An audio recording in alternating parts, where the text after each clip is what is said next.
हाय मेरे युवा दोस्तों, आज हम लोग क्लास 12th की चर्चा करेंगे। तो सबसे पहले हमारा होगा सिलेबस की चर्चा। क्लास 12th में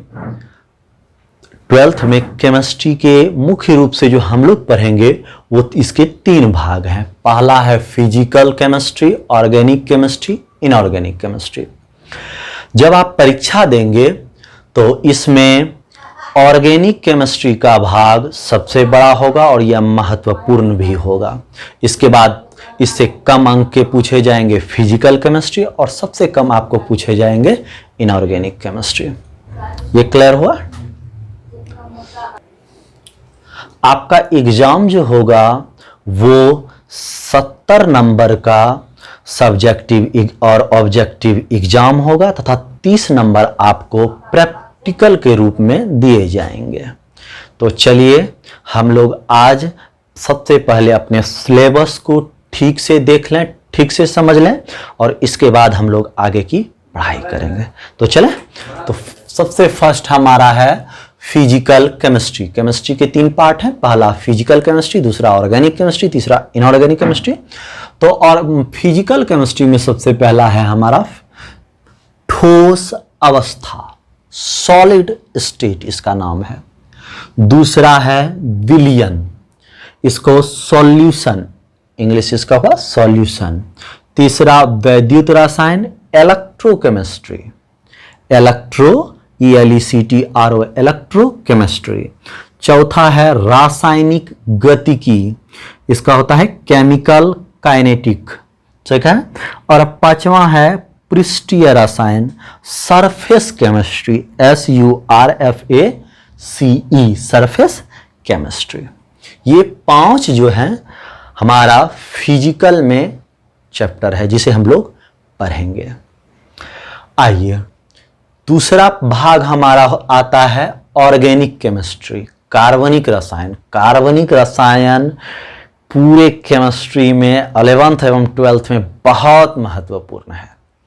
चलिए, तो और अगर आप नोमेनक्लेचर सीखे हुए हैं, बेहतरीन तरीके से सीखे हुए हैं, तो यहाँ आपको बहुत फायदा मिलने वाला है।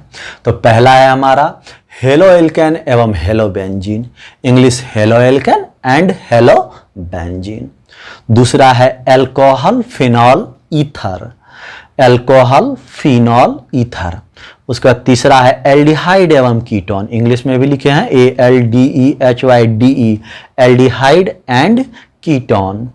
उसके बाद कार्बोक्सिलिक अम्ल, CARBOXYLIC, carboxylic acid, ACID acid. 5वां हमारा है एमीन और 6ठा हमारा है जैव अणु, बायोमॉलिक्यूल। अच्छा, 7वां हमारा कार्बनिक रसायन में ही 7वां हमारा जो लेसन होता है वो है बहुलक। और 8वां जो हमारा है अंतिम वो है दैनिक जीवन में रसायन, केमिस्ट्री इन एवरीडे लाइफ। बहुत अच्छा है, बहुत कुछ इसमें सीखने को मिलता है, छोटी छोटी बातें, बहुत मजा आने वाला ये चैप्टर सबसे नीचे वाला है। अब आइए हमारा इनऑर्गेनिक का पार्ट देखते हैं। इनऑर्गेनिक में मुख्य रूप से 4 इसके लेसन हैं। तो पहला है इसका तत्वों को अलग करने की विधि, निष्कर्षण इस प्रकार का।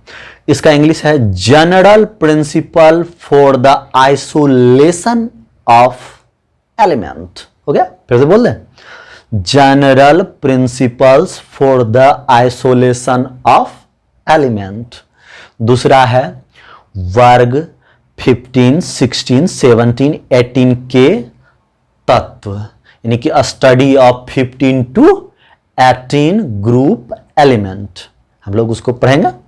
और तीसरा इसका है डी तथा एफ ब्लॉक, क्योंकि 11th में है एस और पी तो इसमें दे दिया है डी और एफ ब्लॉक।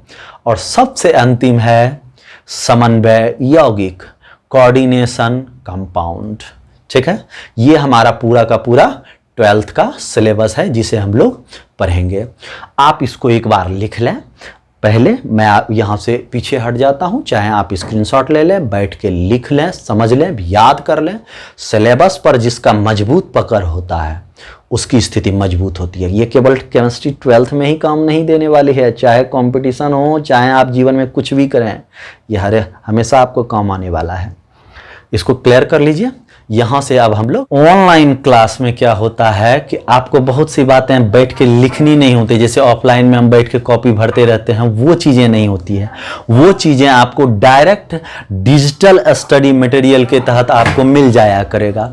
आपको बस क्या करना है कि जो समझने वाले कंटेंट है बस उसी को समझना है, चाहे परिभाषा हो, चाहे अन्य चीज़ें हो लिखने वाली या फिगर हो, ये सभी आपको PDF फाइल के रूप में मिल जाया करेगा।